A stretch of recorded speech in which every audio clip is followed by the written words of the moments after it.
All right, guys, take two. Good morning, Tottenham. What's going on, people? Welcome back to the channel, and another session of Good Morning Tottenham for you guys today. Obviously, we'll be going through all the news stories, a bit of fun today to get through, and also we'll be taking your calls in at the end of the show. But just before we get started getting into it, Christian Eriksen on this day in 2013 made his debut for Tottenham Hotspur, and we still haven't replaced him. We still haven't got a creative player since he has left. And is there any updates on Christian Eriksen, actually, in terms of health and all that kind of stuff? I know he's been left out of the squad for Inter Milan. So, oh, really? Has he? Yeah, so I'm guessing his return isn't anywhere close at this point in time. There were rumours that we're going to release him, but I don't think there's anything confirmed yet what's going on with Christian Eriksen. But obviously, we'll wish him the best. Yeah, he left back in 2020 now. January 2020 to Inter Milan. Yeah. And so we had 3 windows and still haven't really signed a creative midfielder properly to replace him. Yeah. And also another one is that it's Papa Sarr's birthday today. Happy birthday to Papa Sarr, 19 years of age today. The ever versatile Papa Sarr. He's played in like 3 or 4 different positions already this season. It's only 4 games in. Yeah, so 19th birthday, is it? Yeah, I cannot wait for him to come back to Tottenham next season. I really can't. But look, let's get into some of the headlines today. Well, this is actually a headline from yesterday. Heung-min Son and Steven Bergwijn could be fit for the Chelsea game, according to Dan Kilpatrick. I mean, that's obviously great news, but Ali Gold said something quite the opposite, didn't he? Yeah, he said that it's looking like that Son and Dyer are going to be struggling to be fit for Sunday, with more hope given to Steven Bergwijn to be available. And that, especially with Sonny, we know how important he is in these kind of games, especially against teams like Chelsea, where we're going to be penned back quite a lot, especially with their formation. They play with that 3 at the back. They just look so solid all over the pitch. They always seem to have a spare man, and it's going to be so crucial to spring counter-attacks whenever possible. And without Sonny, it's going to be very, very difficult to do that in this kind of game. And if he's not playing, it's going to be very hard to get much joy. If Bergwijn comes in, then at least we have a bit more pace in the forward line. We can have Kane, Bergwijn, and Lucas. At least I think we'll offer some threat. But it's just not the same when you have Son, who when he gets an opportunity, he's so much more likely than Lucas or Bergwijn to take it. And without him, it's going to be very, very difficult. Yeah, and as Nuno said, Sonny is a killer, and that's exactly what he is. He's a big game player. He turns up for big games. I mean, how many times has he scored against Chelsea? How many times has he scored against Man City? He's always turning up for the big games. He wins on Arsenal as well. So it'll be a big miss. Of course, it'll be a big miss if he does, if he's not fit for the Chelsea game. But I think that Bergwijn being fit is a massive plus for us. I really believe that. I mean, in the big games like that, look, I know he doesn't get many goals or assists or stuff like that, but I think that he provides us with such an outlet going forward, such a pressing game, and also the counter-attacking style as well. I mean, he provides so much to us in big games like that, doesn't he? And he's a very big. He's a very good ball carrier as well. We saw that against Man City. The amount of times he was able to bring the ball from midfield into the attacking third with his speed and dribbling ability is very crucial, and we're going to need that against Chelsea if we're going to get any sort of result in the bag. But we're not only going to need that as well, we're going to need a defence. And Dyer looking like he's struggling is not good news, because we probably could do with a bit of that experience, although he did give away that penalty last year. But by the by, Romero and Sanchez coming back the day before the Chelsea game, but hopefully with their fitness, conditioning out in Croatia, they should be fit enough to play, you'd hope. But it's the one thing being fit enough to play, but you worry about them being tactically up to speed, them knowing exactly their roles and working the rest of the back four because they've been separated. People don't seem to take that into account. Yes, you're keeping up your match fitness and all of that, but they're not training with their teammates, not learning how their teammates like to operate. They're not learning as a unit, as a back four, which is how all defenses need to basically train. They need to train together, so they all as a one, because you're a unit as a defense. So yes, maybe one defender can come into a solid unit and kind of get up to speed, but then when you got two people. People are saying we should put Sanchez and Romero back in, like straight away, both of them. It's like when you got two defenders. What choice do we have though? I guess Rodon's the only other one, but again, I guess you have a similar issue. But when I'm just saying, when you have two defenders who are going straight in, kind of yes, they're match fit, but are they tactically up to speed? There's big question marks there. Whether the communication will be and all that kind of stuff. At the end of the day, though, we got no choice whatsoever. No choice whatsoever. Out of all of our centre backs, Dyer's out, Tanganga's out. Rodon's there, he's fit, and the other two are the other two that are coming back the day before the game. So ultimately, we're left with no choice. We'll pick Rodon. Huh? Or one plus Rodon. But even Rodon hasn't been with the other two, and he has. He's been there He's been training with them for the last 2 weeks. Been training with who? The team. Yeah, but he hasn't been training with the backline, is what I'm saying, and the backline need to be training together. He's been training with Emerson and Reguilon. He's been training with them, but not his centre back partner. Forget the partner. I'm saying as you got three. At least if you were with Rodon there, potentially you have three defenders who have been training together for the last 10 days or so, and then if you add one extra one instead of two, maybe that's less disruption onto a backline. I don't know, but I'm just saying it. I guess it's true. He's got his hands tied behind his back. That's absolutely right.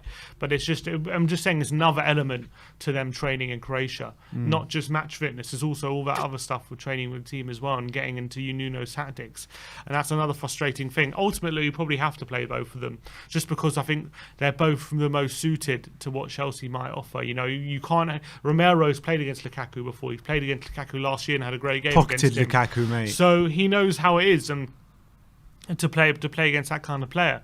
So he's going to have to play, I think. But it's just going to be a big ask for them to come back and within 24 hours play the game. But I guess what choice do we have? You're right. But it's but yeah, that's why Dyer being out is also a blow. And it's going to be interesting to see, do we match Chelsea three at the back? I mean, can we match Chelsea three at the back? We don't even have the personnel to match Chelsea three at the back. Unless we get Rodon, Sanchez or Ben Davis plays left centre back. Davis there. Or Rodon, Sanchez and Romero. Back three, Emerson and Reguilon on the full-backs. But then if one gets injured, we have to move to a back four or bring Davis in. Yeah, but if we start with a back four, it's back four anyway. True. Yeah, it's true. Difficult one. Depends how we match up. Because Chelsea's formation at the moment, they just look so unstoppable. These players, these Argentinian and Davinson Sanchez have left us in such an impossible spot. They really have. I mean, obviously they couldn't take the other injuries into account, but it is what it is. I've got a feeling he might go back three. Yeah, if he can, because if he plays that back three of Romero, Sanchez, Rodon, goes Emerson, Reguilon wing backs, and Skip and Højbjerg in the centre, I think he's going to see that as a real solid base to try and contain Chelsea. Then the front three of Kane, Bergwijn, park Lucas. the bus at home to Chelsea again. Well, yeah. What do you expect? You expect us to attack them? I expect not to attack, but not park the bus. There's something in between, maybe. I don't know. I just hate this defensive style of football and parking the bus and no chances created, no creation when the team whatsoever. It's just so boring to watch. It's just so boring to watch. And if we don't have Sonny, it won't work. But we'll see. And it seems as though this has become our DNA now. We've been playing like this for 2 years. Yep. And it's just really hard to watch. It is. And when you cast your mind back to the Tottenham teams of Pochettino, Harry Redknapp, the successful Tottenham teams, Martin Jol, Keith Birkinshaw, keep going all the way back. It's how we play is attacking football no matter who we come up against. You know what I mean? And but then, yeah, it's true. Especially under Pochettino, we didn't fear anyone. And that was the best thing about that team. And that we whoever we played, Real Madrid, Man City, Chelsea, it doesn't matter who we played, we had no fear about going toe-to-toe with them. And that's what we enjoyed so much. Yeah, we would lose games. We would also have big wins and big moments. And it got us to a Champions League final. It got us so many places. But unfortunately, we sacked him, didn't we? Yeah. And I think we're massively paying the price for that. Of course we are. Let's get through to super chats. Dark Sunji 21 saying my formation will be 5-3-2. Golini in goal. Royale, Rodon, Sanchez, Romero, Reggie, Højbjerg, Skip, Hill, Stevie, and Lucas or Son. No Kane, no Lloris. I hope we can get a draw or a sneaky win. Dark Sun G21 says no more Davis or Winks, or else I might die of anger. That's Dark Sun G21. I mean, what's your opinions on Hugo Lloris? Because Lloris, yeah, last week everyone's saying, "Oh, what a keeper he is! Oh, he's going to get a new contract. We should keep him." And now he made a mistake, had a bad game against Crystal Palace, right? And I'm seeing people on social media. I'm seeing even people like Marcelo or someone like that. No, not Marcelo.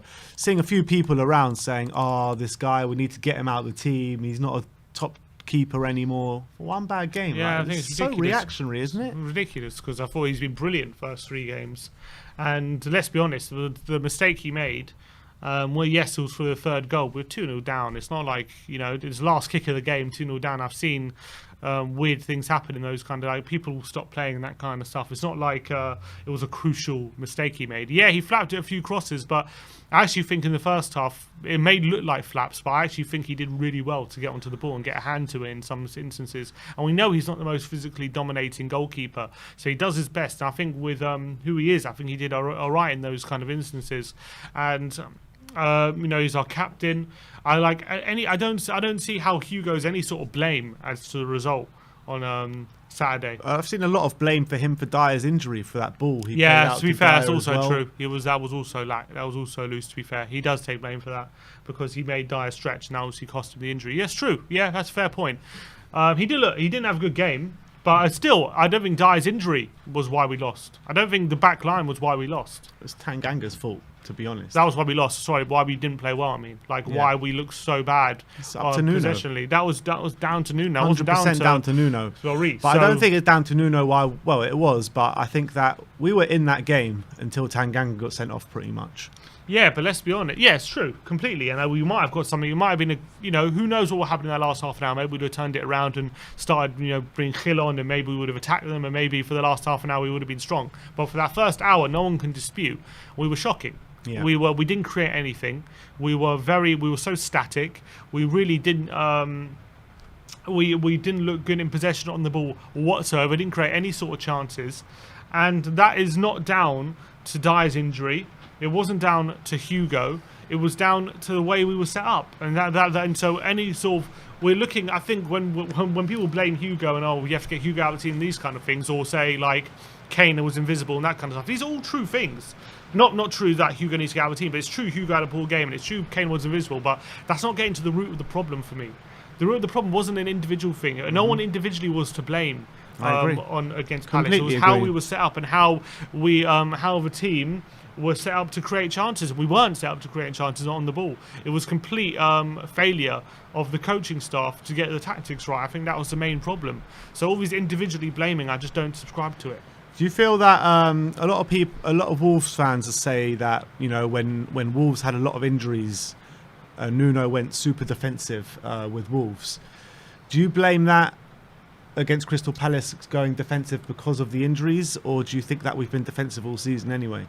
I don't think we've been defensive all season because against Man City we had to. Let's be honest, we had to go counter-attacking because they're Man City and it worked. Against Wolves, I don't think the plan was to be defensive. I think Wolves forced us into a situation when we had to be defensive because of Adama Traore and everything. We couldn't contain him, and they just basically penned us back, and we were forced to. But I think there's more Wolves' good play. Look at Man United. You wouldn't say they were defensive, yet Wolves also did the same thing to them. You know what I mean? So I don't think Man United went into that game. Yeah, but look how many goals Man United have scored this season. Yeah, I'm just talking about that individual game. I'm saying United didn't go into that game thinking we're going to be defensive, but Wolves penned them back and forced them into counter-attacks. That's what happened to us. And then Watford game, we weren't defensive. We were dominating the ball for the majority of the game. First half, we didn't create many chances really because of, first of all, our lack of creativity and how deep Watford were. And in the second half, once we had the lead, I thought we actually attacked really well, especially once Watford had to come out a bit. I think we should have got a couple of goals in that second half. So we weren't defensive in that game. But in this game, I think what happened was I think it was because of the injuries, he overthought his hand. I think he 8 at the back. Yeah, I think he's guilty of overthinking the situation. We did have injuries, yes, but he still had tools in the squad to not be as defensive as he made the team. And playing those 3 centre mids, playing Dele Alli in a front 3, I think was a complete misjudgment when he had Gil on the bench. He had Ndombele available. He didn't need to do what he did, basically, in my opinion. So I think that's a learning curve for him. He did that at Wolves. He kind of went a bit more pragmatic when he had injuries, it's true. And maybe that's what he was doing here at Spurs. Maybe he was kind of going safety first, thinking if we can just be as solid as possible, then if we can nick a goal from somewhere, and we'll get the win. And it might have worked if Tanganga didn't get sent off. That's what screwed him in that aspect. However, I think in general,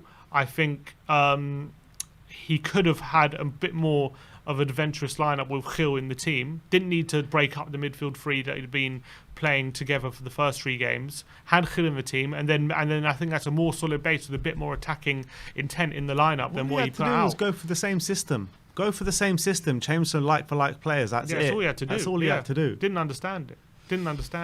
Anyway. Didn't he also the back line? I think he might have made a mistake putting Emerson in as well. He did. He might have made a mistake. I thought Tanganga would have done a much better job there. He's much more solid. I mean, I can't say he's much more solid. I haven't seen Emerson too much, but I'm saying that you putting Emerson in like that is basically throwing him to the Wolves kind of thing, putting him one-on-one with Zaha, first game of the Premier League. And yes, all right, he did all right for the first exchanges of the game, but once we were down to 10 men, he struggled big time. No, the main reason I think he made a mistake doing Emerson, because I think what the plan is for the fullbacks to be very offensive, the central midfielders to be controlling the centre of the park, so defensively wise, so that if Zaha does get away, they're covering and all that kind of stuff. Then push the fullbacks right up, and then you have the 2 fullbacks more as wingers. You got 3 centre mids and the 2 centre backs, and then you got those front 3 of Lucas, Dele, and Kane kind of very narrow. But there's no need for it. But the problem for me, I think, was that because of Zaha, Emerson was penned back so much, I felt, and he wasn't freely able to get down the right hand side, so it hampered us. But surely you got to have foresight for that, because Zaha's always going to do stuff like that. That's what I'm saying. He made a mistake to bring in Emerson. You've got to have foresight, because if you put in Tanganga, it's fine if he's penned back, because that's his game. He likes being tactically inept.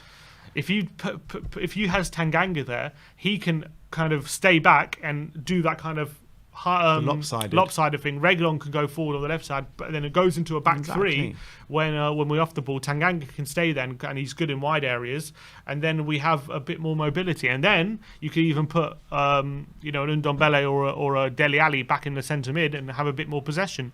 That's what I felt. It was tactically inept on the weekend from Nuno. First of all, to start off like that, and second of all, not to change it, especially at half time.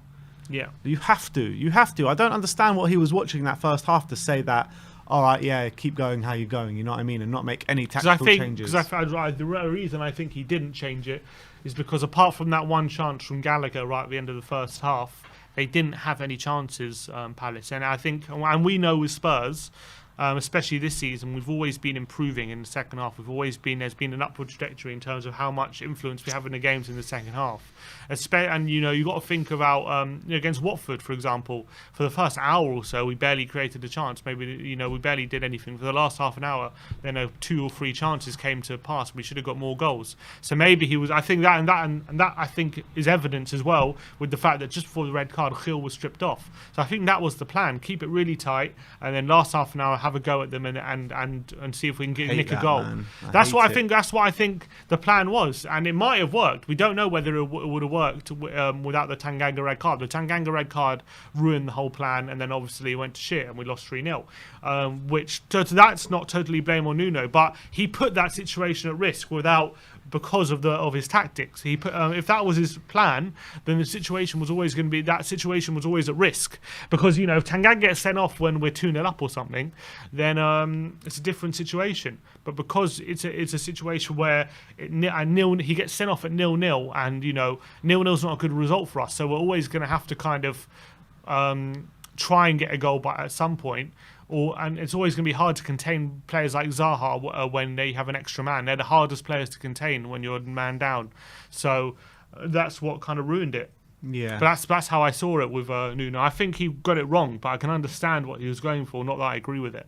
I much prefer Mourinho's game plan of trying to kill the game early and then kind of holding off at the end. I know it didn't work for us a lot because of the fitness, and I believe that if you married those tactics up maybe with Nuno's fitness regime, then we would have won a lot more games last season. Look at Mourinho now, top of the Serie A, 4 wins out of 4. Yeah, and and I think that's what let Jose down a lot, was the Spurs fitness in the team. And I think that if he would have put the team through kind of the fitness regimes that Poch and Nuno have been putting this squad through, I think he would have done a lot better at this football club. I firmly believe that. Yeah, and that's true. And I think at the moment, look, it's still early days, and you can't judge a manager based on 4 games. Even because managers can have bad starts, and doesn't mean they can't turn it around and really get their way of playing ingrained into the squad. So. You can't say you can't. It's not necessarily this is how Nuno likes to play and this is it. Like this is what we're going to have to get used to. It's only 4 games. We don't know. It might just be a bedding in period. He might just still be working out his best team, finding the right balance between defensive and offensive and all that kind of stuff. Maybe he hasn't found that balance yet. But it took Pochettino a year. Let's be honest. It took Pochettino a year to really get his tactics into the squad. For the first 6 months, up until that. The Chelsea game in January, or I remember the Everton game, maybe I think it was like December or November, like we hadn't seen anything of what Pochettino was about, pretty much, early in the season. If we judge Pochettino on his first 4 games, we would say, oh, he's defensive, he's this, we wouldn't have said, oh, he's high pressing, he's attacking, like this is I like. So we don't know yet 100% what Nuno's tactics are like, but based on the first four games, all we can say is there's definitely a creative problem in the team, and hopefully he can clearly see that and he can address it. And who knows what you can't judge it too early. That's all I'm saying. But so I'm not going to say I think Mourinho's tactics are better, because I don't know yet for sure what Nuno's tactics are. When I was saying I didn't mean the tactics per se. I was talking about the kind of game plans that we've seen so far, where under Nuno, we're very slow in the first half, where under Jose Mourinho, the plan was to go for them in the first half and to kill the game early. It's clearly at the moment, as it stands, it's the opposite way around with Nuno. We're trying to contain games and then hit them in the second half kind of thing. Which is what he did under Wolves a lot last season. Yeah. But we'll see. We'll see if that's an actual plan of his.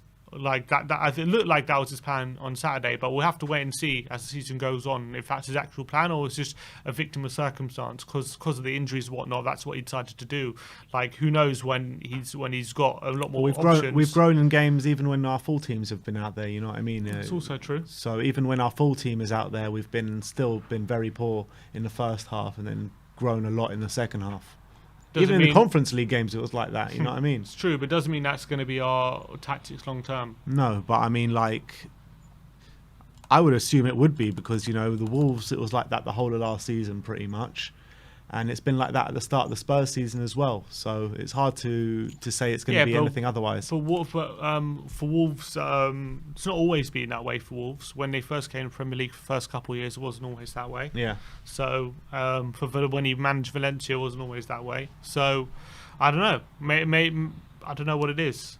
We'll have to wait and see, basically. I don't want to judge him and say these are his tactics straight. Like, this is going to be the way he likes to play forever. But I do want to say is that people calling for Nuno out already after 4 days. Yeah, it's got... Come on, that's ridiculous, isn't it? It's absolutely shameful. People are just trolls. How can you be a fan of Tottenham Hotspur and want your manager out after 4 games, 3 wins and 1 loss? These people aren't serious. I saw Marcelo on Twitter. He said if something... Let me get that tweet up because it's absolutely mental from what I saw from him. Nah, he can't be serious. These people aren't serious who were saying Nuno out at this point. Marcelo tweeted last night. He said, if he picks the same negative setup versus Chelsea, I want him sacked. Yeah, it's just hyperbole. It's nuts, isn't it? I just don't understand it. But look, let's get on to some super chat. Yeah, some more super chats. Pew Pew saying, I swear if Dele shaves, he will get his form back. What, the opposite to Samson. Santush Guarande says, Phil cheated. We were told we would play attacking football, just blatantly lied to. When are we going to hold Nuno accountable for this? Our boys can attack. I mean, at the end of the day, didn't we hear in the summer that Fabio Paratici really wanted a defensive coach? Well, that was the thing. And Levy really wanted an attacking coach. That's why we wanted. That's what apparently what led to the U-turn for Fonseca last minute. Levy wanted the attacking coach. We were going to get him in, and then Paratici wanted someone a bit more pragmatism about him. So that's what rumours are. We obviously don't know for sure, but that's what it seems it was the case. So, I mean, I hope, all the best managers have a bit of both, but I feel not just one or the other, but like look, the first 4 games have definitely not been the most entertaining football or attacking football, that's for sure. Bob Spur TV, legend in the super chat here, saying, less changes please. Fact is, Rodon in for Sanchez and Hill in for Sonny. It would have been just 2 changes from the regular 11 versus Palace legends. And and that's exactly what we've been harping on about for the last couple of days, really. It's and too much change for no reason. Just exactly. Needless change. Way too much. Needless change. That's what I think. Got a brand new member, Gav Jarman. So welcome to Silver and welcome to the We Are Tottenham family. And super chat from Tottenham Dan, but no comment there. So thank you very much for that. The next topic we're going to talk about is an iconic Tottenham 11. Someone brought this idea to us on Twitter when we tweeted out this morning some topics for Good Morning Tottenham. So how are we going to do this, Tim? Iconic Tottenham 11. We're going to pick a team, and in each of those positions we're going to have a discussion, and it has to be what does iconic what does that even mean though? How this guy? Let me find a club in each position. For example, Paul Robinson's goal against Watford, Danny Rose for his goal against Arsenal in his debut, Paul Gascoigne for his FA Cup semi-final free kick. Can you pick an 11? Can we get an 11 of iconic are we doing moments? Tottenham of all time or Tottenham Premier League? Let's try Premier League. Okay, let's try Premier League. Don't know if we have enough iconic moments. We'll what see. Position? What formation you want to do? Get 4-2-3-1, I think. 4-2-3-1. Okay. In goal. 4-2-3-1. In goal. Iconic moment. I guess. Aurelio Gomez with his crying and. Or Lloris for his save against Arsenal. That was an iconic moment. Which save against Arsenal? The penalty against Aubameyang. Got us top 4. Would it be Robinson for his goal against Watford? I guess that's an iconic moment. I'm trying to think what about Ian Walker for laughing every time a goal went in when we lost to Newcastle 7-2? Was that iconic? Pretty iconic. Iconic in a bad way. Trying to think. I want to see, what do you guys think? Bob Spur TV saying Robinson goal versus Watford. Yeah, also Gomez for that double save against Arsenal. That was iconic. When we beat them for the first time in years. It's got to be Robinson. Yeah, it has to be Robinson. Someone said 3-0. Has to be Robinson. All right, Robinson in goal. Left back. There's only one left back. It's got to be Danny Rose. Danny Rose for that goal against Arsenal. So FPL Spurs Velvet's given us 2 already. Okay, Danny Rose. Anyone else? Maybe Benoit Suakoto. Ziga for that free kick against Arsenal. Christian that was Ziga. iconic. Yeah, that was iconic. That was iconic. Still didn't win the game though, because we won the game when Danny Rose scored, and it was debut. Yeah, within the first 5 minutes, yeah, exactly. Wasn't it? And then got hauled off at half time as well. That was brilliant. Any other left backs you can think of? Cotto? No, didn't read. Had that goal against Liverpool, I guess. It was just iconic how Cotto used to come in. Eric Edmund for that goal against Liverpool. That's not a bad shout. I think the Danny Rose one is more iconic than that. Nah, it's got to be Danny Rose. It's got to be Danny Rose. Right back. Right back. Stephen Carr. Yeah, it's got to be Stephen Carr for that goal against Man United. Yeah, I was thinking that. I'm trying to think of any what other right backs we had. None of them were really that iconic. You had like Chorluka and Alan Hutton, Stephen Kelly. Can't think of any. Like Kyle Walker didn't, as much as he was great. He scored a winner against Arsenal. Actually, I remember one year. Kyle Walker for his winner when he against used to Arsenal spray was the good. water out of his mouth. That's iconic. Yeah, I think right back's got to be Stevie Carr. Stevie Carr. Then the centre backs, I think Johnny Woodgate. Woodgate and Kabul, What did Kabul do? the winner of the Emirates. Oh, the winner at the Emirates and the assist at the Etihad as well. And the assist to the Etihad. Oh, Stalteri. I think Stalteri actually has to win it. You're right, Amzo. What, for that goal against West Ham? Yeah, I think he goes in it, actually. I think Stalteri goes in it. That was carnage when Yeah. we were there at Upton Park. I think it has to be Stalteri, actually. All I right. think he's right. All right, Stalteri gets in there. Yeah, I think Stalteri, Kabul, and Woodgate. Because as much as I love Ledley King, obviously he had that tackle against Robben, which is pretty iconic. But I think I think those goals against for Woodgate and Kabul probably just about hit that. What about Dawson's goal against Chelsea? You also have that.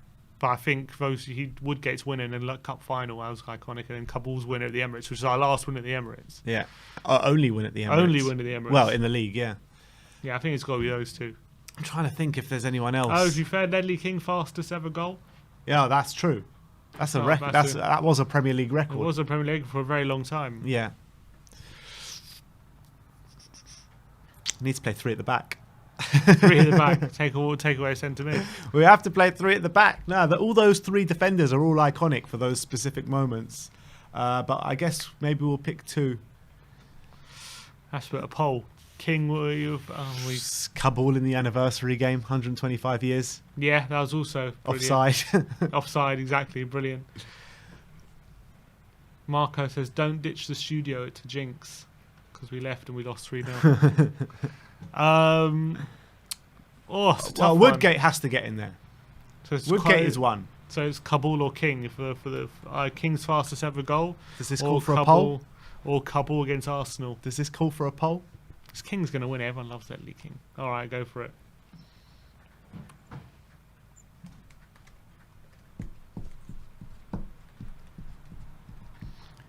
King versus King versus Bradford.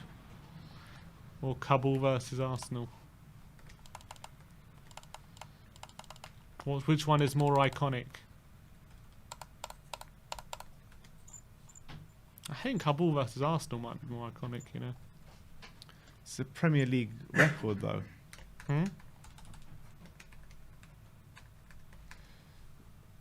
All right, the poll is up there now.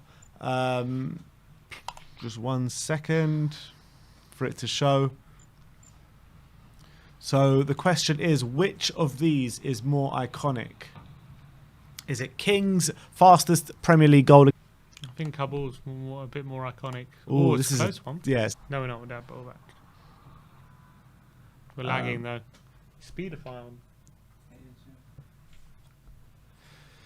Ooh, it's getting close here, 52% to 48%. We'll wait until about 100 people have voted and then we'll close the poll.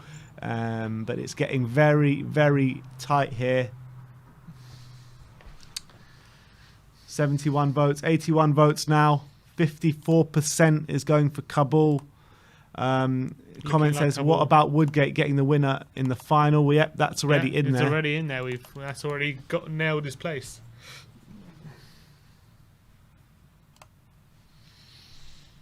Come on. 87 votes now. 95 votes. 5 more votes and we're going to end the poll. Come on. Kabul has won it. Well, that's it. That's the end of the poll. 55% going for Yunus Kabul and 45% going for Ledley King. So Kabul gets in there. Yeah, Kabul and Woodgate. Someone in the comments saying, what about the left back, Jan Vertonghen against Dortmund? That was iconic. But it's not as iconic as Danny Rose, is it? That was pretty iconic though. No, not as iconic as Danny Rose. Definitely not. All right, so the two central midfielders. Someone says Pedro Yeah, Mendes. from the halfway It's line. got to be Pedro Wow, Mendes. Mendes from the halfway line. That's a brilliant shout. That's a brilliant shout. Pedro Mendes gets in there. Then who's another centre mid? Freund for never scoring a goal. Freund never scoring a goal. Sandro, Sandro, that goal against United. he scored a goal at Stamford Bridge. That's- Someone says Naim versus Zaragoza. Whereas Arsenal, you mean for Zaragoza. Mabazela against Leicester. Ooh, Mabazela against Leicester. That's not that. Well, come on, that's not the most iconic. Wanyama against Liverpool. There's got to be some more iconic moments than that. Did Modric ever have a real iconic moment? Modric, that goal against Bolton. Yeah, Bolton, Liverpool. He scored a great goal. I remember. Nothing really like iconic though. Like good goals, but like, they're not proper like iconic goals. Wanyama spaghetti, people are saying. That's pretty iconic. Wanyama spaghetti. David Bentley halfway line goal, says Joseph Eaton. But Bentley's doesn't count as a centre mid yet. We're doing central midfielders. Tom Huddleston must have had some iconic moments. Jermaine Genius. Yeah, Jermaine Genius scored a lot of goals against Arsenal, didn't he? Jermaine Genius at Old What Trafford. about that? Oh, Jermaine Genius at Old Trafford. What about when Jermaine Genius equalised at against- 2-2? Yeah, against Arsenal. I think we can do better than that. Trying to think. Or Genius against 5-1. Delhi against Palace. We calling him a central midfielder or in the cam role? Well, then he was a cam. Now he's a centre back. Did Moussa Dembele have any proper iconic moments away at Lyon?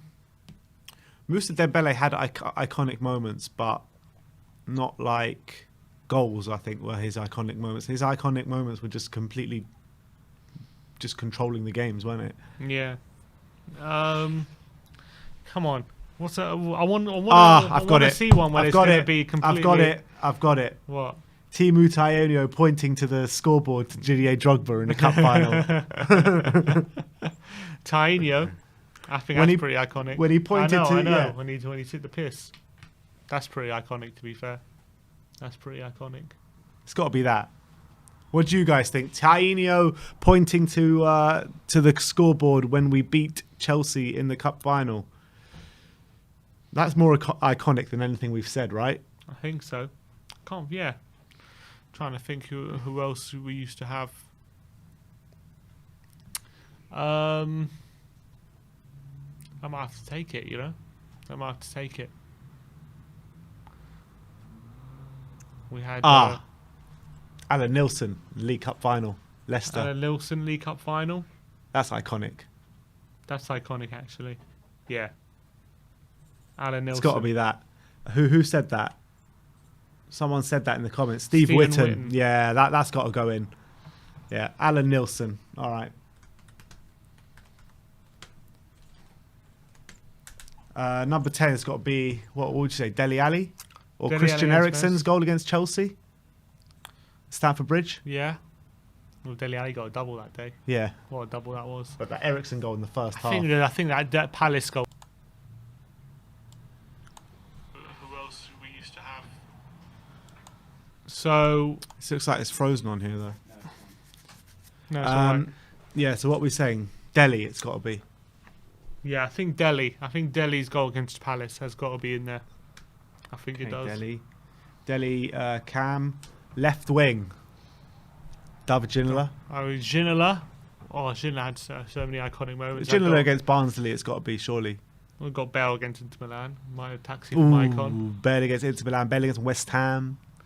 Oh yeah, but I think taxi from Icon is just so It was iconic. So iconic. It was. Is that more iconic than the Barnsley goal for Ginola? Oof. I think it's called for a poll. I can't decide. That's a big one. People won't remember Ginola's Barnsley goal though. That's the thing. What about Son's solo goal against Burnley? Yeah. Puskas. Did win the Puskas award. Didn't win the Puskas award. Damn. The left wing is a tough one, man. Tough one. It looks like it's a three-way poll, people. It's a three-way poll. What is more iconic? So Bale against Sonny versus Burnley. Bale. What's this? Bale versus Maicon. and Ginola versus Bond. All right, it'll be the same. Once we get to 100 votes, we'll be settling that as the winner. Let's see who wins this one. Lamella Rabona as well. Oh, Lamella Rabona as well. Bloody hell, that's also a good one. He could go on the right though, Lamella. Yeah, he did it from the left though, didn't he?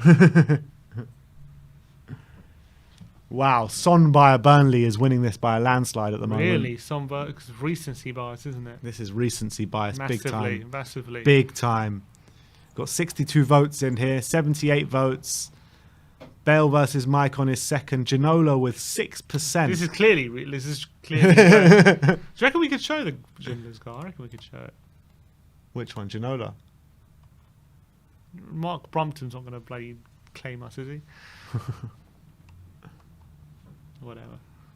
96 votes. Oh, it looks as though Son has won this one. Son goes in it. Son goes in, guys. Son goes in for his Puskas Award goal against Burnley. Right-hand side of the attack. I mean, obviously, we know the favourite. That's got to be Lucas Moura against Ajax. It has to win it. But as good competition, though, Lennon against Chelsea, the winner, 5th of November. First win against Chelsea for how long? 26 years or something ridiculous? Yeah. That has to be up there. And obviously, Lamella against Arsenal. That's also has to be up there. Lamella against Asterias Tripoli as well. And yeah, of course. Asterias, can't forget that. I mean, has to be Moura against Ajax. But Lennon, that was very iconic for a while. It was very iconic for a while, but that Moura is probably one of the most iconic moments in Tottenham history. Yeah. I could argue it's the iconic moment in Tottenham's history. I think the most iconic moment in Tottenham history is probably Gazza's free kick. I could argue that Lucas Moura moment is one of the most iconic moments in Champions League history, not just Tottenham history. True. Someone saying Lennon against Arsenal, Lamella against Arsenal, Anderton against Leeds. Yeah, that was a great goal against Leeds. It's got to be Moura. Sorry, it's got to be Moura. I'm putting Moura straight in there. Yeah, it has to be Moura. And then up front. See, we got 3 choices for me. Up front? Yeah. Go on. You got Kane, obviously, against whatever Kane moment you want to pick. There's Kane. Against Arsenal with the mask. That's so iconic. Okay, Kane against the mask. You got Crouch at the Etihad. And you got Llorente at the Etihad. What about Crouch in the San Siro? Or Crouch in the San Siro. You got a lot of choices. He's probably got more. Yeah, I'm trying to think. Probably have loads. Robbie Keane probably has loads of iconic moments. That goal against Blackburn, tackling the goalkeeper, I remember. When he's hiding behind the hiding behind the goalkeeper, hiding behind him and scoring. I don't think any of those are on the level of the ones we spoke about. No.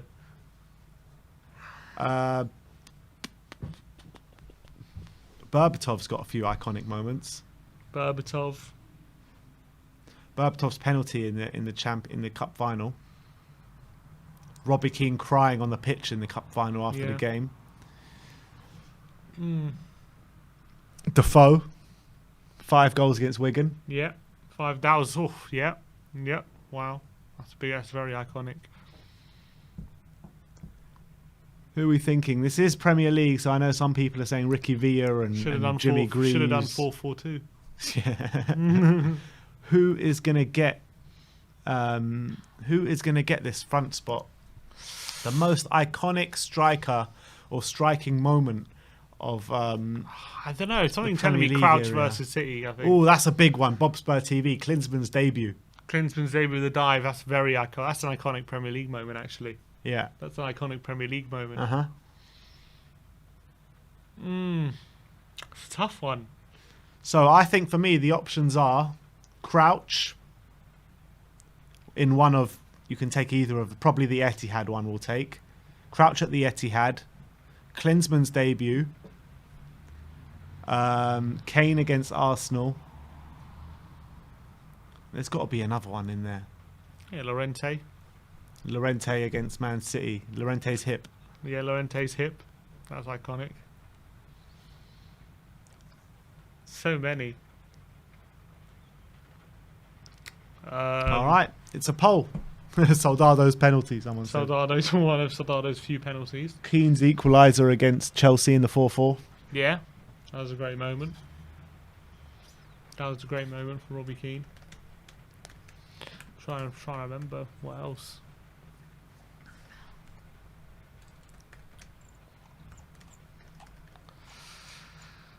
For me, I don't know, something's telling me Crouch. That first time we ever made Champions League, that was just ridiculous. I'm thinking Crouch as well, but we've just like never seen Champions League football before. On that day, oh my days, that was such a good day.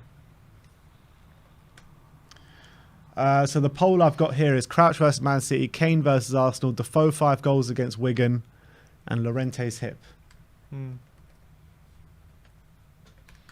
I want to know, you guys, what you think. For me, I'm swaying more to that Crouch at the Etihad. I mean, I was there on the day, and literally, I don't think I've ever celebrated a goal as much as that one. It was just nuts. Just getting to the Champions League for the first time. Unbelievable. What about Kane putting us 1-0 up at the Bernabeu? That was an own goal, wasn't it? Was it not Kane? No, they gave it as an own goal. Oh, the bastards. Oh, I didn't put Klinsmann's dive in there. You know, you can only do 4 options.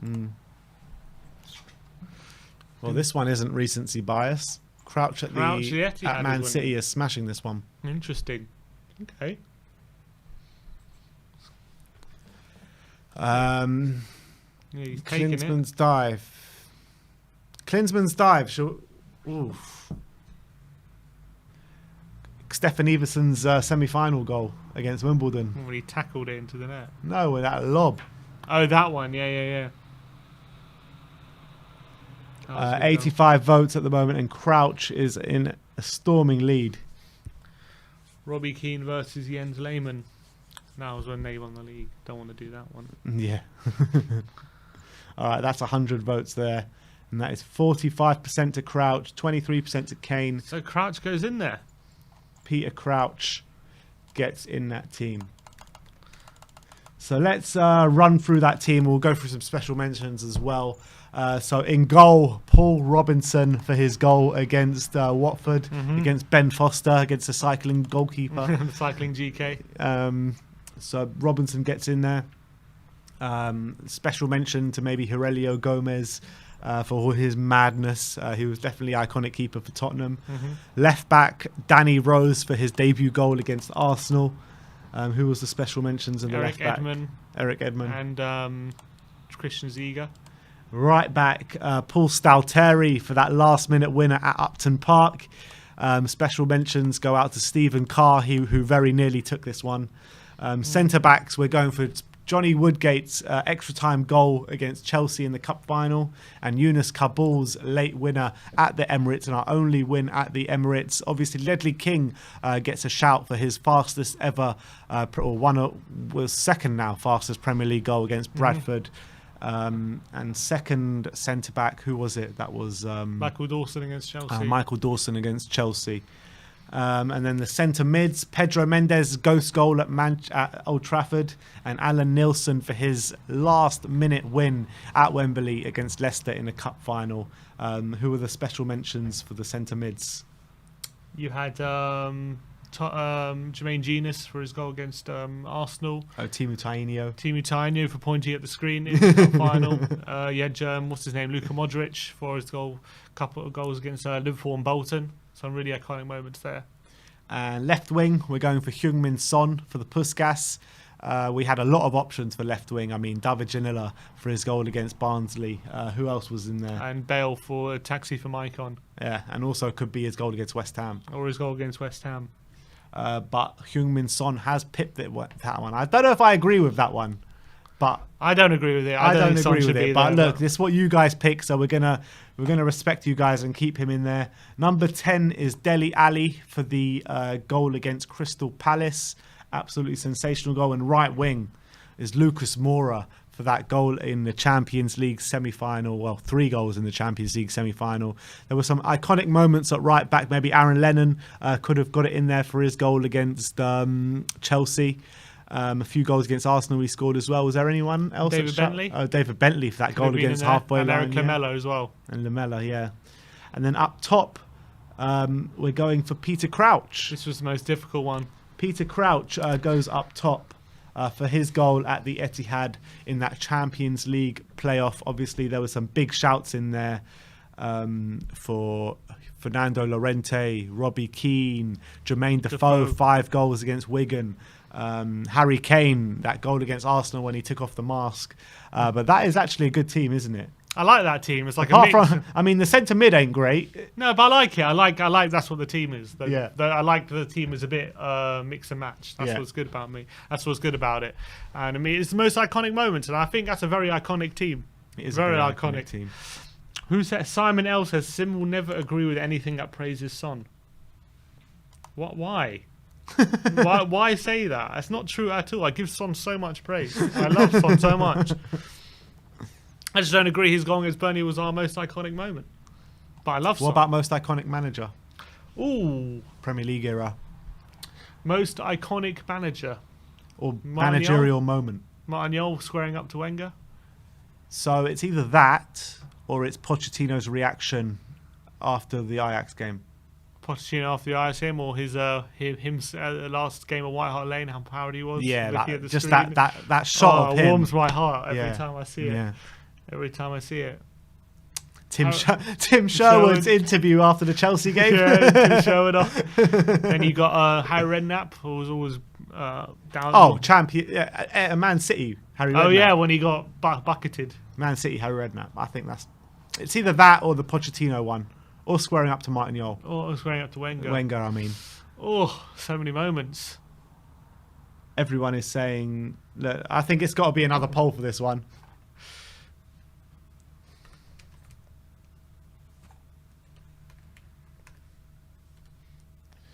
So Jol versus Wenger. Redknapp after Man City. Poch after Ajax. Same again, 100 votes to see the winner. Who do you think is going to win this one? Someone saying Poch versus Mike Dean. Poch versus Mike Dean. Say it again. Say that again. Say what you just said. Sherwood saluting Adebayor. Yeah. It's a shame we can't talk about any kind of trophies being lifted because that was bloody one day Ramos. Yeah. Can't talk about him lifting a bloody trophy. Poch after Ajax is smashing this one. No, Poch after Ajax, 74% right now. Recency bias again. I don't know if it is, though. I don't know if it is recency bias. I mean, it probably is recency bias, but it probably is also the most iconic moment. 84 votes. Yeah, Poch has won this one. We're ending this poll early. 75%. What about Jose chasing Dyer into the restroom? Someone says. Yeah. Making sure he hurries up his shit. Christian Gross with his travel card. Oh, that is bloody iconic. That's iconic. That is bloody iconic. Joe Jordan against Gattuso. Wasn't a manager though. No, assistant manager. So we're going to go down to assistant managers. We're go down to the coaches now. Goalkeeping coach. All right, so the team is managed by Pochettino. The team is managed by Pochettino. All right, so that is our kind of Tottenham the iconic Tottenham 11. Had quite a fun doing that one. I'm glad you guys could nip in as well with the kind of polls and stuff. So yeah, that was a good bit of fun. What's next?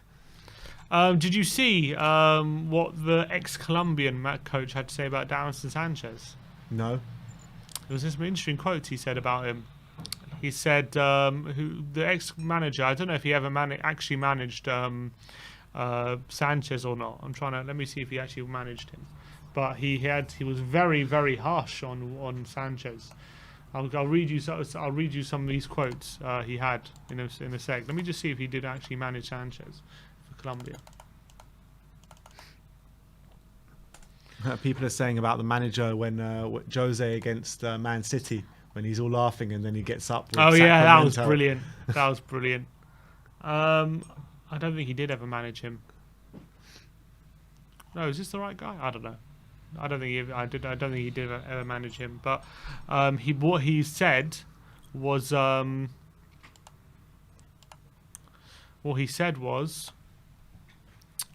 where are the quote here? He said 4 years ago, I told my son, who loves football, that Davinson is not a centre back for the Colombia national team. with all the respect that Davinson deserves, he is a healthy, correct, hard-working man and everything, but he doesn't have the talent, the playing time, and all those details that a centre-back needs. The time of play, the handling of game intent, the handling of of backs, the defensive breakdowns, the shock impact that sometimes you can't be so aggressive. Davinson is an extraordinary human being, as the lads have told me, but he lacks that slow, balanced handling of play, knowing how to correspond to the line of four. I have said that the line of four is a collective system and is not an individual action. It is a system of four with the midfielders of 6 or 8 players, and Davinson lacks the combination, that collective understanding. That's all he had to say. That's very interesting. He doesn't rate. He doesn't seem to rate him at all. Wow. It sounds like all the Spurs fans. I'm trying to see where he. Oh, Colombia in charge until 2008. So definitely didn't. A long time before Sanchez. Definitely didn't manage Sanchez. Yeah, I mean, it's interesting what he's saying. It's probably echoes kind of what a lot of Spurs fans have been thinking over the last couple of years. And yeah, Sanchez has come back this season and started really well.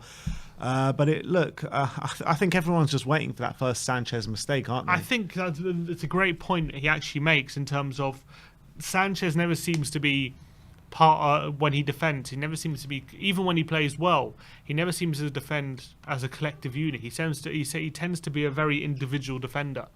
He seems to be very much concentrated on his job, and like when it comes to communication and people losing runners and things like that, that's where he's always lacked, and he's always kind of been frustrating when he loses concentration, because he very much concentrates on his individual job, I feel. And even when he has a good game, it's because he's doing very well in his one-on-one duels and stuff. But in a collective back four, I never see him maybe do the job of being that unit. Like when you see Chiellini and Bonucci together, like they're very good individually, but like how they're so strong is because that back four is a proper defensive back line, like a proper unit. They're constantly talking to each other. They're constantly in communication about everything.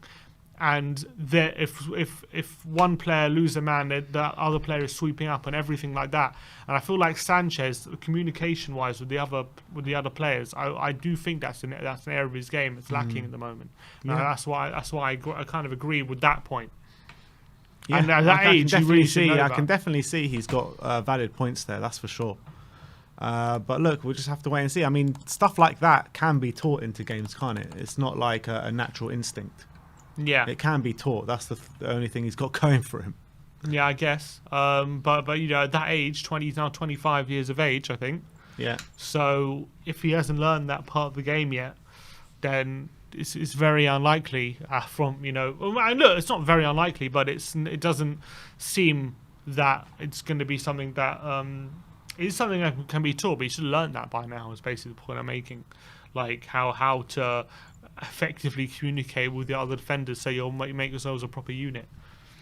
Although, but look, having said that, he's had a great start to the season. Hasn't put a foot wrong yet. Still hasn't put a foot wrong yet. So let's hope that continues. Yeah. We got Carefree Lewis in the comments saying Harry Kane coming to the AC Penitentiary this weekend. Oh boy, can't stand these Chelsea overhyped people, man, at the moment. I don't blame them, to be fair. Too much. They are. Look, they're looking unreal at the moment. They're the best team in the league, in my opinion. They are the best team in the league, followed by Man United. But Kane is gonna break out. Prison break. Yeah, it's prison break this weekend, exactly. And Heung-min Son, it's literally gonna be like an episode of Prison Break this weekend. Can't wait. They're gonna steal and rape and pillage. Well, maybe not the former, but yeah. Let's calm down a bit. Yeah, definitely gonna break out. That's for sure. Yeah. But yeah, sure. Is anyone? We taking callers? Is anyone in the back end? Okay. No callers today. All right, so well, look, if anyone wants to call in, the link is in the community section. I think for all members. Maybe we can open up to the public. Why not? Maybe get some. Should open up to the public. Maybe. Can we get some first-time callers? Where is it? Carefree Lewis says Ben ? With some crying emojis. Brilliant. Lewis, where is he? Are you coming to the studio, mate? Is he coming? Yeah, he just messaged me saying he wants to come, but he can No only buts. come late. No if, buts, or maybes. He can only come late on Thursday, and we got a game, don't we, on Thursday evening? So yeah, that's quite an issue actually. Look, You can come for the watch along. yeah. Is anyone going to come on? Where is it? All right. I guess if no one's coming on, just have to end it. But All right, look. Bob Spur says he'll jump on in a few Okay. if we want. I want to know people's opinions on our iconic 11. What they agree with, what they don't disagree, what they disagree with. I want to know fans' opinions. I want people calling in. That's what I want. To call in. Ibrazier is saying, why didn't NES make any tactical changes? I mean, you need to ask him that, not us. That's what we've been asking as well. We've been asking exactly the same question. The thing is, but I agree. Why didn't he? But in fairness to Nuno, he was about to before the red card. So the red card kind of screwed him. But he should have done it earlier. No one's disputing that. But he was about to make a tactical change. It wasn't like he was just going to leave it for the rest of the game. Yeah. He was going to make one. He was literally in the process of making it, but it needs to be made at half time, in my opinion. Yeah. No, we can all agree on that. I'm just saying, we can't. I can't sit here and say he didn't make any tactical changes the whole game when he was about to, and the red card had to change his plan. That's just a sad reality of the situation. But yeah, look, Nuno has. We've done all right for the first 3 games, but I think we got found out a bit against Palace. Oh, we got people in the back end now. All right, let's get Connor on. What's this? What's it tangled? There you go.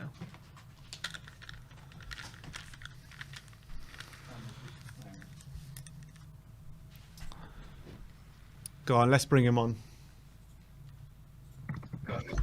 Yes, Connor, how's it going, mate? Morning, lads. How's things? Morning. You all right? You're right. That was my idea with the iconic 11. Oh, was that your idea? Are you FPL Velvet, are you? I am, yeah. What's that name about then? Oh, that's like Fantasy Premier League. No, I know, but why I'm Velvet? big What?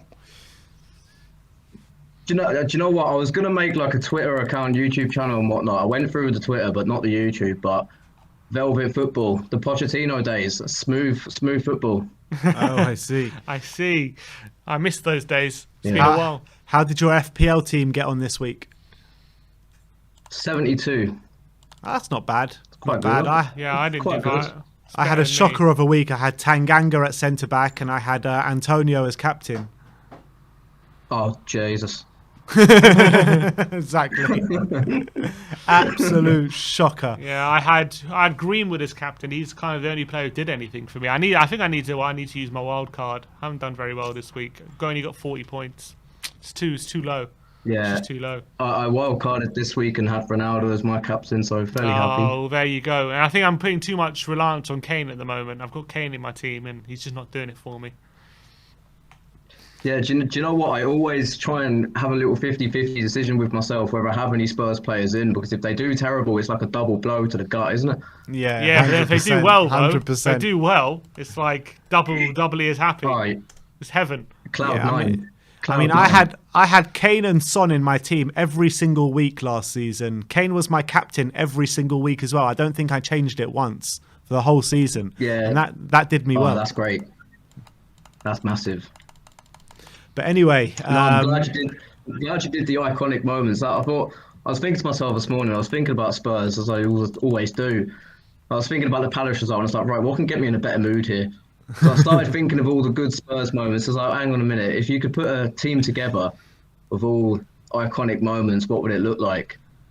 And it's quite interesting, isn't it? There's a few interesting faces.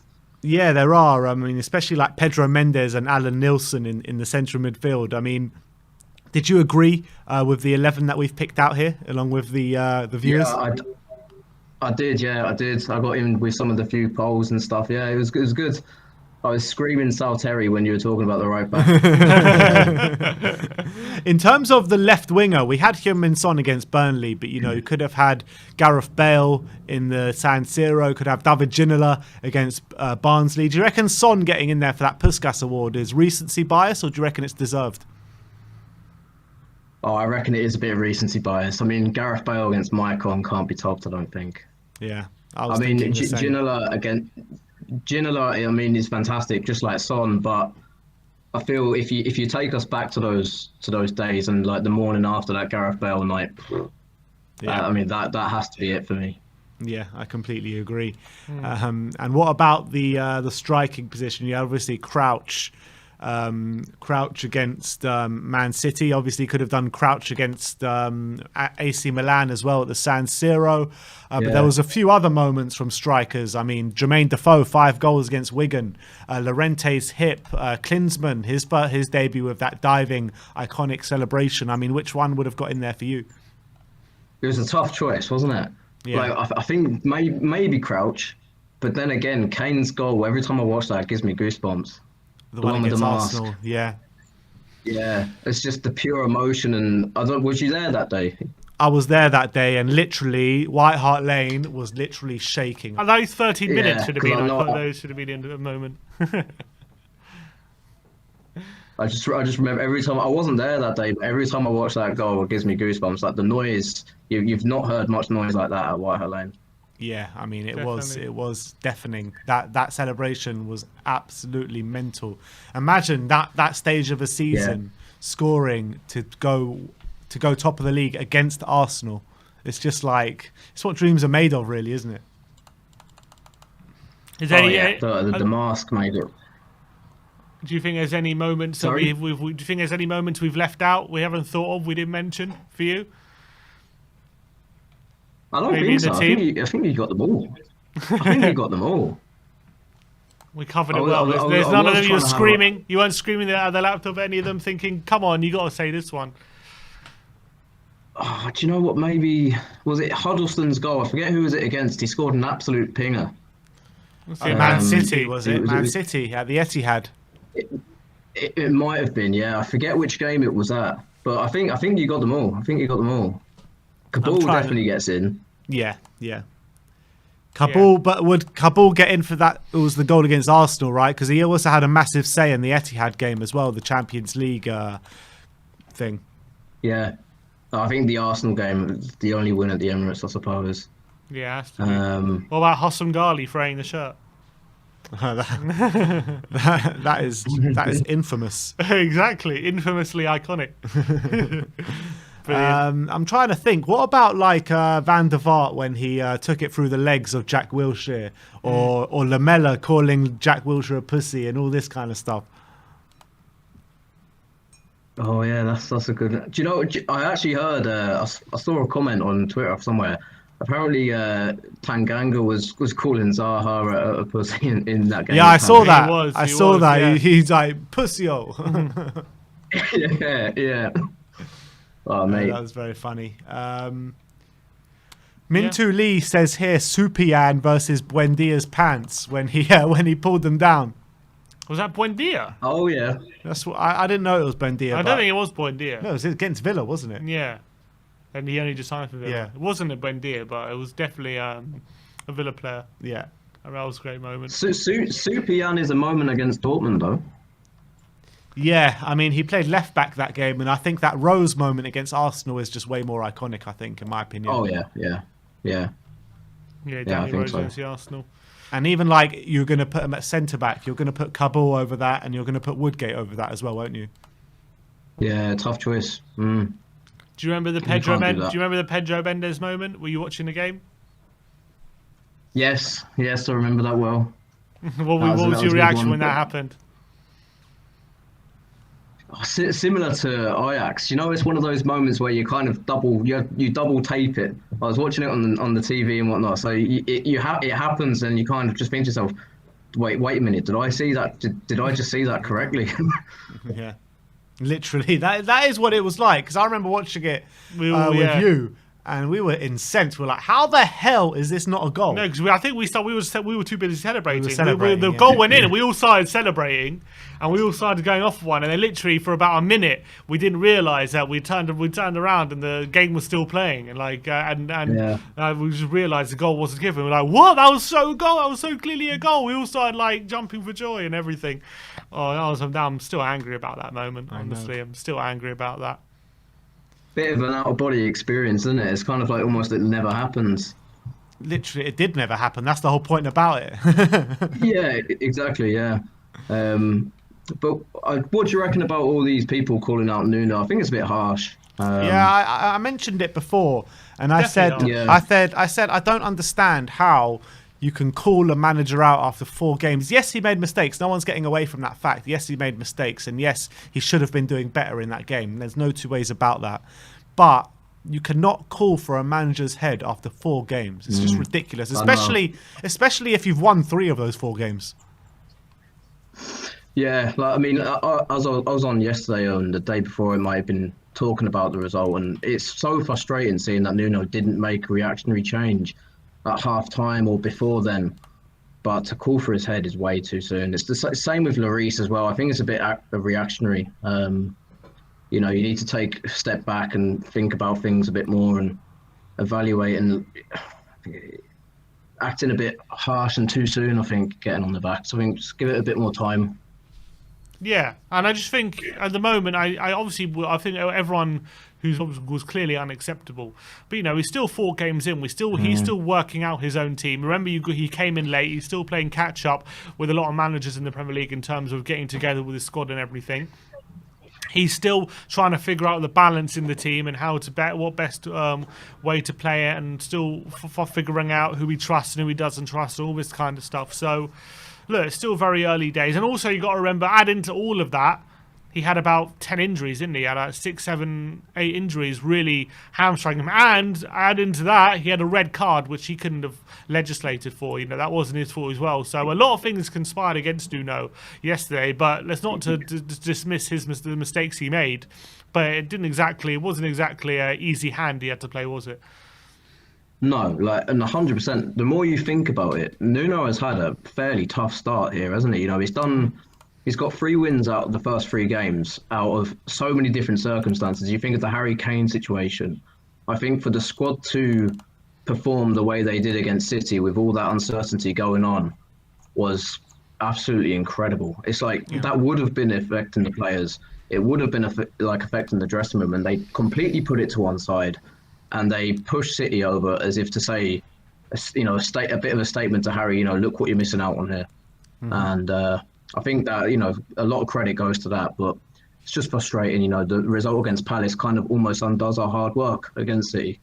Yeah. Just because it was the manner of the performance, wasn't it? How poor we were, you know, having absolutely no threat, and you know, having no threat with the team that we had out, which was clearly not geared to having any threat as well. That was it was just so foreseeable. That's I think the frustration for a lot of fans. But hopefully, you know, once we get players back, we get Ndombele and Lo Celso integrated into the team, things like that. You know, maybe it can make a big difference to how creative we look. I mean, it's just the nature of football fans at the moment, isn't it? Just to be so fickle. I mean, football fans just getting more fickle and more fickle by the year, aren't they, Connor? Yeah, they are. Yeah, it's very reactionary. It's almost like it's kind of almost come from the trend of how quickly managers go in and out of jobs. Yeah. Like, you know, if you don't get results and you don't make things happen there, here and now, you suffer for it. And it's kind of like the days of being patient and trying to slowly build are behind us, aren't they?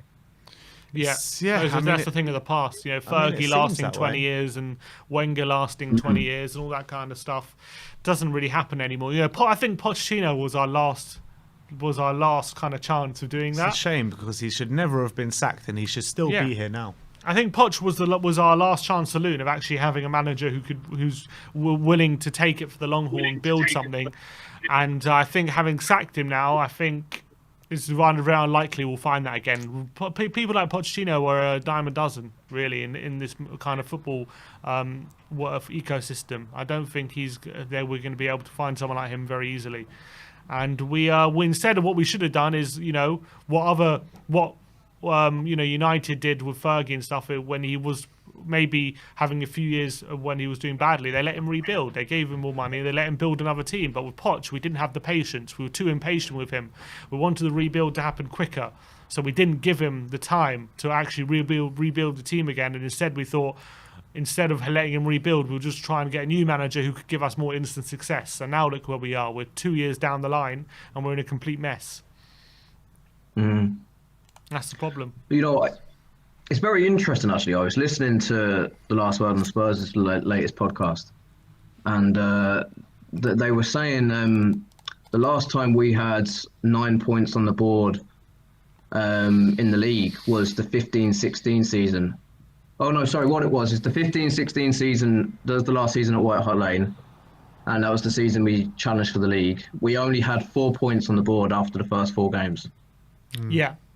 No, it's true, because we drew. Yeah, we drew a lot of games. And, look at how we ended up playing. So there's a lot of positives to take. We have got 9 points from 4 games. If you said that to us at the start of the season, we would have probably said, okay, we lost to City and we won the next 3. So you also hope it's a moment where... No, sorry, go on. No, go on, what were you saying? I was just going to say, you hope it's a moment where we kind of put the Palace game completely behind us, analyse it, Nuno, and learn from his mistakes, and we just move on from there. Fresh start. Also, everyone says, I see a very Poch vibe about Nuno, all that stuff at the beginning of the season. Everyone forgets Pochettino took a year to really get his tactics in place for Spurs. We didn't really see a proper consistent Pochettino team for a year. So maybe we just have to be patient. That's what it's going to take. I think so.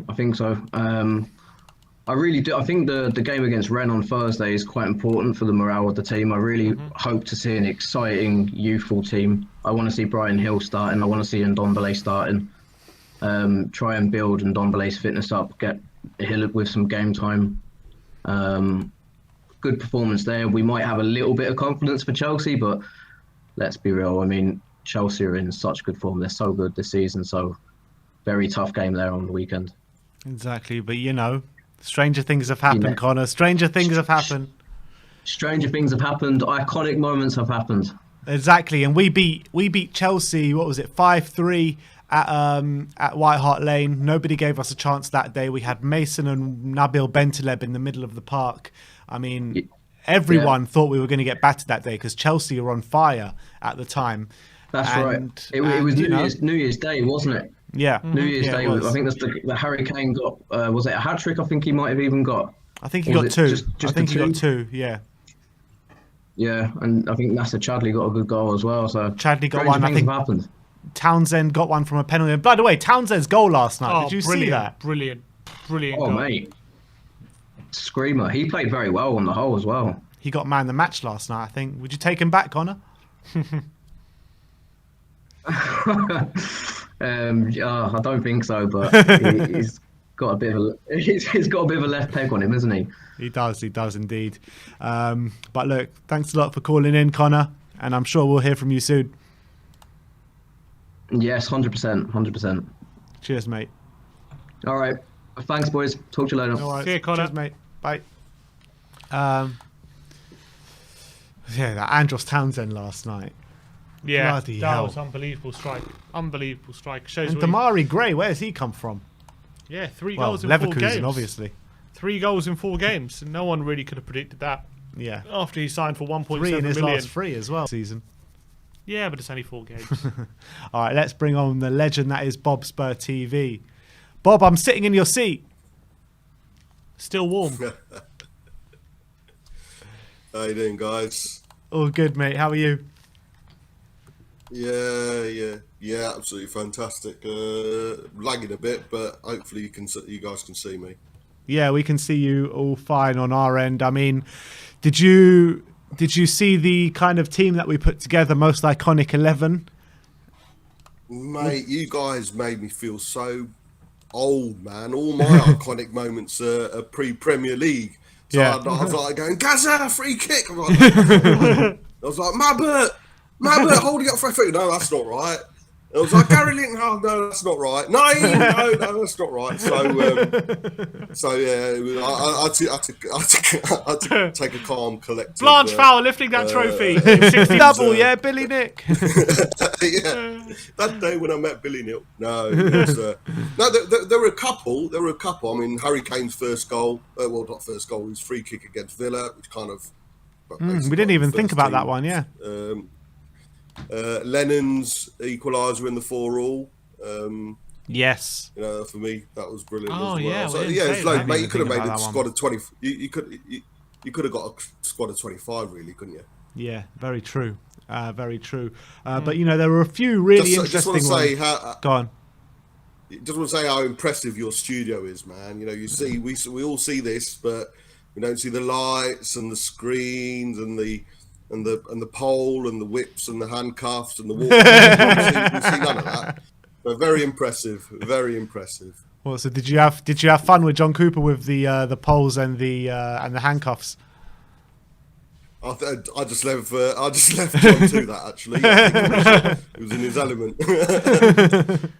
I know, but seriously, you did an amazing job on the day, and we loved having you in the studio. We really did. I'm glad you had a good time, Bob. And you know, the viewers seem to take to you as well, for sure. Seem to enjoy your analysis and everything. So looking forward to having you back. Yeah, absolutely loved it, mate. Absolutely loved it. And Except for the result. I was absolutely chuffed. Yeah, result we done. I think, you know, you guys are talking about the whole knee-jerk reaction. I think we need to prepare ourselves for that with Kane and Nuno. You know, I mean, we went from a 75-day wait for the manager with Poch and Conte to welcoming in Fonseca and settling with Nuno. And we have got a large fan base who never wanted Nuno there in the first place. Yeah. So unfortunately, whenever there is, and let's be honest, there were obvious mistakes in that starting lineup against Palace. We're hoping it's a one-off, but the fan base who all wanted him out from the off will jump on that. And I think I mentioned yesterday, same with Kane as well. People who I think what he did was completely wrong, but I do think he will be committed to Spurs. But the fan base who are questioning his commitment will jump on him now. Every time he has a poor game, the finger will always be pointed at him, unfortunately, by some of the fan base, saying your heart's not in it. And the same will be with Nuno as well. The fan base who never want Nuno in, they'll jump at every single little thing. Unfortunately, with Saturday's lineup, there's not much justification. You can't defend him. There's only so much you can defend of a manager. He got it completely wrong. And like we said, he could have made just 2 changes to that first 11 and the usual first 11, and he would have, I pretty much guarantee, a better result. Or a better performance, at least. You know, it's a more structured performance. We just seemed all over the place, didn't we? From a structural pressing standpoint, from possession kind of passing standpoint, like trying to create space for other people. We just weren't able to do that. And on your point on Kane, it was interesting. I just saw this tweet literally just now, but I thought this summed up my feelings on the Kane's performance pretty perfectly on Saturday. It said, this was from Hotspur Edition on Twitter. They say, I find it strange people scapegoating Kane when he's literally playing for a team who are pinned in their own box against Palace, and he's getting 40-yard balls lumped up to him with 3 6-foot defenders swarming around him. Like, that's how I feel, basically, about that Kane performance. Like, yes, he was anonymous and he couldn't get his foot on the ball and he didn't do all these things. But, like, he literally was working with scraps. He was working with nothing to play with. And that's why, that's why I feel like scapegoating Kane and people saying, Kane, oh, he's clean, heart isn't. I just think it's not. I don't know. I don't buy into that.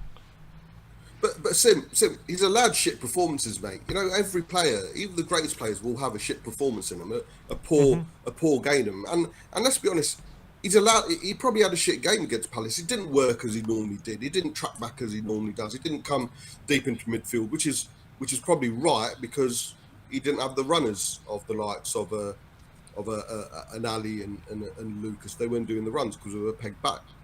But he's allowed shit games. But like I say, it will be the season of knee-jerk and finger points in this season, purely because of what happened earlier on. I personally gave him a 3 or a 4 out of 10 for his performance, but he's allowed that. He's allowed to have a 3 or a 4 out of 10 at times, because knowing him, I've also put money on him finishing and getting the golden boot. But like I say, unfortunately, this season we'll see a lot of that, mate. We'll see a lot of people pointing the finger at Nuno and Kane, and we just need to be prepared for it. It's unfortunate circumstances that we saw a lot of it last season, Bob, with Jose as well. We did, mate, and I was one of them. I was one of them who had issues with Jose right from the October, but it wasn't as universal. It wasn't as divided, I think, as we've got it this season, and that unfortunately stems right from the inability of the board to get a manager in, get the top sorted out in the summer. 75 wait. No team in the Premier League should have to wait nearly 2 months, over 2 months, for a manager, man. And we're going to be playing catch up for the rest of the season. It's a domino effect. Yeah. And we're going to get that, mate. We're going to get a lot of finger pointing. We're going to be getting a lot of knee-jerk reaction. I love Marcelo. I love his passion. But he's the king of knee-jerks. You know, I remember doing a stream with him half an hour apart over a certain player we were going to bring in, but then suddenly we weren't. And he went from being, you know, over the moon about it to, I don't want to support Tottenham anymore. That just sums Marcelo up. You know, that's just sums up. But I love, you know, I see him as a little bro, and he's so passionate. But we're going to get a lot of that. I feel for Marcelo, put it that way. He's going to be doing a lot of knee-jerks. But and Bob, talking about, you know, Nuno from Saturday, are people also maybe not appreciating the fact that like how much was going against Nuno and Tottenham and the Tottenham team? Yes, he made his mistakes tactically and wherever he could have done with the selections, but you got to remember, you know, he's trying to reintegrate a player in Ndombele who openly said he wants to leave in the summer. A whole Harry Kane situation. He had Lo Celso, Sanchez and Romero defying his orders and not being available for Sunday. He starts the game with his picked formation, then after 10 minutes Dyer, another centre-back goes off injured, and then in the second half he's about to make a tactical substitution, and then he gets Tanganga seeing a red card literally at the same moment Brian Hill gets stripped off. I mean, people are appreciating as well on the flip side, as much as Nuno made mistakes, things did conspire very badly against him pretty much on Saturday.